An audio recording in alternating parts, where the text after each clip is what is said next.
ایک آدمی کاروبار کر رہا ہے, رات کو 2 ڈھائی بجے, جیسے کاروباری لوگ کر رہے ہوتے ہیں, 2:30 بجے گھر آ رہے ہیں, 12 بجے تک سو رہے ہیں, پھر 12 بجے اٹھ کے چائے پی اور نکل گئے, پھر بزنس کیا, بزنس اور کروڑ ارب پتی بن گیا.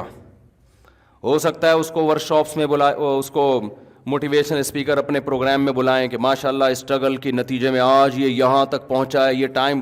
جناب آپ کی کامیابی کا راز کیا؟ وہ کہ جی میری کامیابی کا راز یہ کہ میں ٹائم ویسٹ نہیں کرتا, میں اٹھتا ہوں اور اٹھتے ہی چلا جاتا ہوں آفس, اور موبائل بند رکھتا ہوں 24 گھنٹے, اور اپنے کام کو فوکس, موبائل استعمال بھی اتنا ہی کرتا ہوں جتنا کاروبار میں مجھے استعمال کرنا پڑے.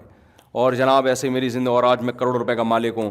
لیکن جب کسی مفتی سے پوچھو گے, عالم سے پوچھو گے, وہ کہے گا یہ اپنا ٹائم ویسٹ کر رہا ہے. کیوں؟ آخرت میں برباد. وجہ کیا ہے؟ کہ اس کی لائف سنت کے مطابق نہیں. ہمارے نبی سے زیادہ ویژن کس کا بڑا ہوگا بھائی؟ ہمارے نبی اپنے گھر والوں کو بھی وقت دیا کرتے تھے. ان لنفسک علیک حقا, فرمایا تمہاری جان کا بھی تم پر حق ہے, اپنی صحت کو بھی ٹائم دینا پڑے گا آپ کو.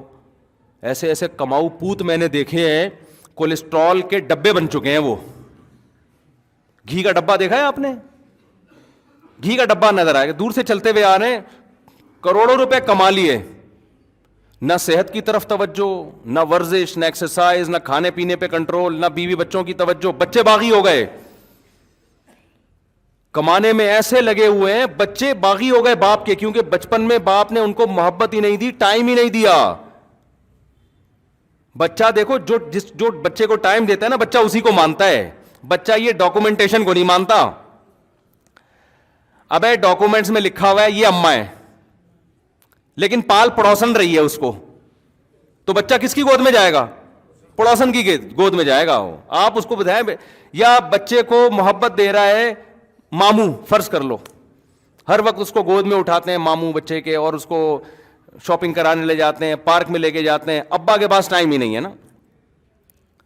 اب جب ایک دن ماموں نے گود میں لیا اور ابا نے بھی پکارا, تو بچہ گیا کس کی طرف؟ جائے گا کہاں؟ ماموں. اب آپ اس کو نادرا کا سرٹیفکیٹ دکھا رہے ہیں بچے کو, دیکھو ڈاکومنٹیشن میں, بیٹا فادر میں لکھا ہوا ہوں, وسیم بن, میں وسیم, میں ستار, دیکھو بیٹا. بیٹا مانے گا؟ کیا ہو گیا بھائی؟ وہ تھوڑی. یا آج لوگ شکایت کر رہے ہوتے ہیں ہمارے بچے باغی ہو گئے, ہم سے بات ہی نہیں کرتے, پوچھتے ہی نہیں ہیں, ساری توجہ ماں کی طرف ہے, ہمیں لفٹ ہی نہیں کرا رہے. تو بھائی جب ان کو لفٹ آپ نے کرانی تھی تو آپ نے ان کو لفٹ نہیں کرائی. باپ یہ سمجھ رہا ہوتا ہے میں پیسہ تو میں خرچ کر رہا ہوں, یقیناً بہت کوئی عقل مند بچہ ہوگا تو اس بات کو مانے گا, لیکن بچہ تو بچہ ہے نا. وہ یہ تھوڑی دیکھتا ہے گیس بجلی کا بل کون دے رہا ہے, پیسہ کون دے رہا ہے, میری اماں جو مجھے عزت کے ساتھ پال رہی ہے, تو ابا نے اماں کو پالا ہوا ہے تو اس وجہ سے اماں مجھے پال رہی ہے. یہ چیزیں تو بچے کی نظروں سے اوجھل ہوتی ہیں. اصل میں تو یہ ہے کہ وہ دیکھ رہا ہوتا ہے کہ کون قریب ہے میرے. تو آپ بچوں کو ٹائم اگر نہیں دیتے, گھر میں ان کو پیار نہیں کرتے, آپ پڑھائی میں لگے ہوئے ہیں, آپ کاروبار میں لگے ہوئے ہیں, تو آپ اللہ کی نظر میں بھی ناکام ہو میرے بھائی. اور یہ بڑھاپے میں یہ چیزیں پھر آپ کو ستائیں گی, تنگ کریں گی آپ کو. اگر آپ کی جاب اس ٹائپ کی ہے نا کہ آپ کو پاس ٹائم ہی نہیں ہے, تو ہفتے میں اس کی پھر تلافی کیا کرو. پورا ہفتہ ٹائم نہیں ہے تو ہفتے میں ایک دن زیادہ ٹائم دے دو ان کو. پھر آپ کے پاس اللہ کے لیے ٹائم ہی نہیں ہے, نماز آپ ضائع کر رہے ہو تجارت میں, تو دنیا تو آپ کو کہے گی کہ آپ ماشاءاللہ بڑے کامیاب آدمی, آپ نے اتنا اچھا بزنس کیا. اللہ کیا کہے گا؟ یہ وہ لوگ ہیں جن کی کوششیں ضائع ہو رہی ہیں اور وہ یہ سمجھ رہے ہیں کہ وہ بہت اچھا کر رہے ہیں. نماز قضا کر کے میرے